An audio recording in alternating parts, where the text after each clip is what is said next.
Monica Gustenborg. I am a senior social work student at Christopher Newport University, and I am ready to graduate in this May. I'm originally from Northern Virginia, but my parents both work for State Department Foreign Service, so I have been given the opportunity to live in several countries all over the world. I've lived in 6 countries total, including the United States, which is pretty awesome. And I've loved the experience I've had through that. So I would say that's probably the most unique thing about me, is that I've lived all over the place.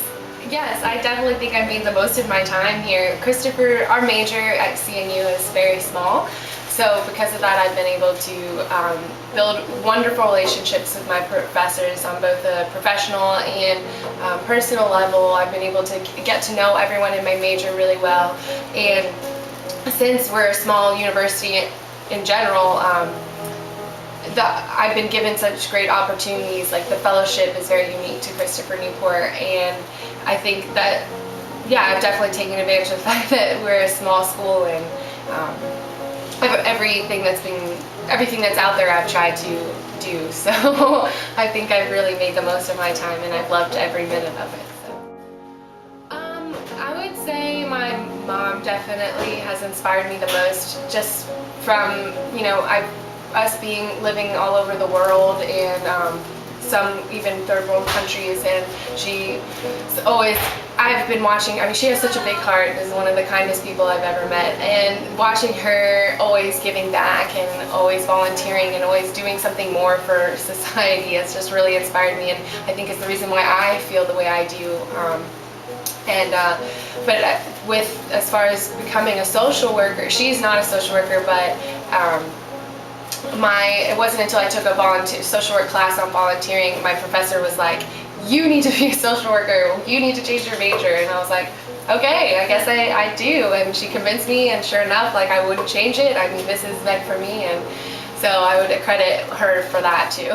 Yeah, definitely. I mean, I started this fellowship program to encourage students to teach immigrants and refugees English, and I have such a passion for that population, for those coming into the country from a foreign country, and I don't think I would have had that same passion and fire if I hadn't lived all over the world. And also I've been able to see a lot of things because of this, see a lot of the way others live in other places, and realize there are people who are less fortunate, and because of that, I really feel like I need to help. Like that's really part of the reason I feel so passionate about helping people, is because of everything I've seen throughout my life. So I would say that, well, first I would be really excited and say, awesome, I'm so happy that you're interested in social work, and let them know what kind of impact and difference that we're going to make, and then also say, you know, stick with it. Don't give up. Like, I know this can be a very hard major and career in general to handle because of the different situations we are going to face in the future, but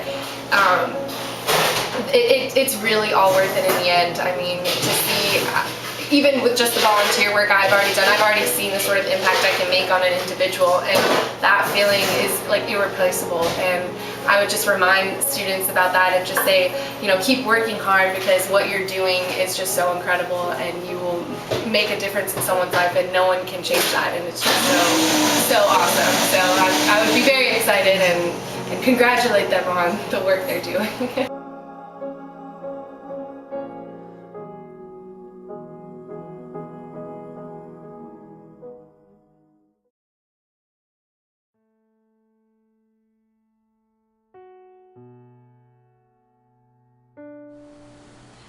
My favorite experience might be driving a woman. I wish I could tell you more about her. Taking her to her appointments and taking her to the social service agencies and everything. She is intellectually disabled, but she's so feisty, and she's been in prison for a few years. She was recently released, and spending time with her in the car is probably one of the most exciting and pleasant experiences I've had in many years. To just never stop learning, keep your eyes open, and just take in what humanity and the world has to offer, and be mindful of my own experiences and how I interact with people. Volunteer, get out there and figure out what you actually like to do and what you don't like to do. The books are really great and theories are really great and you can learn so much in school, but actually being in the presence of other people is probably the richest experience that I've had in shaping my education and my future goals. To take risks and just go for it and not be afraid of failure. I think that's the biggest deal for me, and to know that even though I have a lot of stuff going on, that it's going to be okay and I'll figure out a way to manage it. So just kind of taking the leap. Advocating for my clients. So many of the men and women that I work with have been marginalized for such a long time, sometimes since they were, from the day they were born. So being able to kind of be that middle person between them and a judge and advocate for them to get to stay out of prison is huge, or to connect them with the resources that they need is, that's what I'm passionate about. There's been a lot of moments that have made me feel angst-ridden and dissatisfied with society and want to make a change, but I always kind of didn't know how to focus that energy. So instead of one moment, I think it's been people that have been very influential in helping me understand that I could actually be a social worker. So I've had some really great mentors. Like I said before, I grew up in a culture that higher education was really not a reality for me. So when I became older, I kind of just said whatever and started going to college. Kind of broke down my own barriers. But no, I wished that I could do this. I dreamt of doing this kind of work. When I worked with social workers myself when I was a teenager, I thought it would be really cool, but I didn't think that I'd ever be able to accomplish that myself. What am I most excited about? Being able to actually get a paycheck doing something that I absolutely love and would want to do anyway. So it's a bonus. And my son gets to see the way that we can interact with the world and give back instead of just consuming and exploiting and taking. So I'm really proud of that. What's next? I have to write another paper, and then if I finish that, then after I graduate, I want to learn how to use this camera better and maybe take a cooking class and look for a new job. That's what's next, yeah.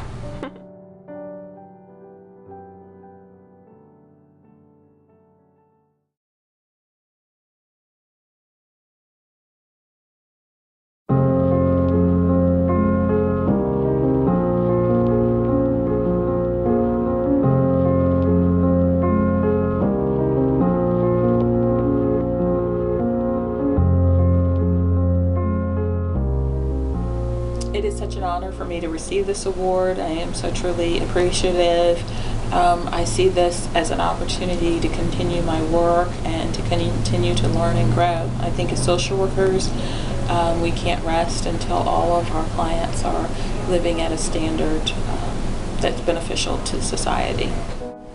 I don't think that there was one moment. I was very fortunate to be raised in a family that valued education as well as service to others, and I think that was something that was instilled in me very early on. It just so happens that my mother is an educator and a social worker, so I feel really lucky to have had that experience growing up. I had absolutely no idea that I would be at this point in my life or career. I think my goal has always been to focus on doing the best job that I could possibly do, and making certain that that's what I was doing. At times, it seems somewhat overwhelming that I've had so many wonderful opportunities and experiences, but I feel like all of those things have contributed to my own personal and professional growth and make me a stronger person. It's really hard for me to pinpoint one experience that I've had as a social worker. I was very fortunate enough to travel all over the world and lecture on social work and meet social workers from other countries. I think for me the most rewarding experience really has been just in my own backyard right here in Virginia, being able to help children and families that are victims of child abuse and neglect. I can't say that there's anything that I would have done differently. I really appreciate each and every experience that I've had as a social worker, and I've tried to use various experiences as an opportunity to learn and to grow. I think the one thing I've learned as a social worker really has been that no matter how much you learn, there's still more to learn. It's almost this lesson that the more you know, the more you realize you don't know. So that's been my greatest challenge, is trying to soak up as much additional knowledge as I can, as well as, I think one of the things that's been exciting for me is that it really doesn't matter what client walks through the door. You have an opportunity to learn and grow from every single person that you work with. I think the most important thing for new social workers and social work students to realize is that every day of their lives should be seen as a learning experience or a learning opportunity. It isn't about getting a degree and stopping, or getting a job and stopping your learning. That's actually the launching point. And I think students and new social workers need to also not be afraid to ask for mentorship and guidance. Most people are willing to reach out and help you, but where I think new social workers get in trouble is sometimes they feel like they have to operate in a vacuum or present themselves as knowing more than what they know. So they have to be willing to be open, and obviously senior social workers need to be willing to guide them. I think as a leader in the field of child abuse and neglect in particular, what I have learned is that we really have to always maintain respect for our clients, regardless of what system may be overpowering them, that we have to be willing to advocate for our client on their behalf. So really, I think the most important decisions have to do with respecting client self-determination, following the code of ethics regardless of what challenges you may be faced with, or things that you may be asked to do by systems or organizations that seemingly are more powerful than you. At the end of the day, our code says that we are there for our clients, and we must advocate on their behalf no matter what, and that we can't use another organization as an excuse not to do the right thing. I think one of the things that grabbed me about forensic social work is the realization that as social workers, we've been practicing forensic social work from the beginning. It was social workers that helped get the first juvenile courts established. It was social workers who stood up for the rights of children and the poor and the homeless in so many ways. So I think forensic social work, because we live in a legal society, forensic social work is that bridge between social work and the law. And I'm just really excited to take forensic social work to another level and another awareness of educating social workers as well as the courts as to what we need to do and our value. It's funny because I often get asked what's next in my career.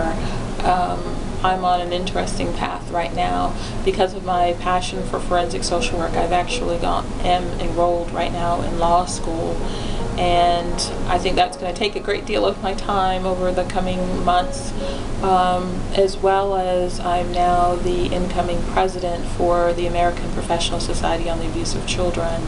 So I at least have the next 2 years planned.